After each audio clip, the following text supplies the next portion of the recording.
So how do you change the Google Chrome to light mode on iPhone? Let's get started.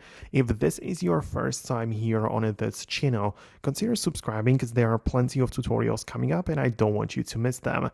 Anyways, the Google Chrome takes or adopts the settings of your entire iPhone, right? So if you open up the Google Chrome, the background might be white or in the light mode. And if you want to change it to the dark or the other way around, you can change it in your entire iPhone settings. So you go to the control center, hold down on the brightness, and there is the dark mode.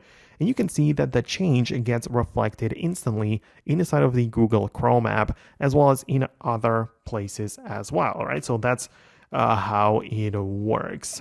And also generally for the whole iPhone settings, you can explore the settings app where in the display and brightness, we have the appearance, we have the light or dark, and it as well just applies to the whole phone as much as to the Google Chrome. But as you can see, you can change it like this, but the automatic selection, it's kind of important as well, because if you don't like that, then perhaps you don't want it to be enabled automatically every evening or so. So make sure to set it up and change it according to your preferences so that way you get the most out of your device. But yeah, that would be about it from me. Hit the thumbs up if you found this video helpful. Subscribe for upcoming tutorials and videos like this one. And I'll see you later. So thanks a lot and I'll talk to you then.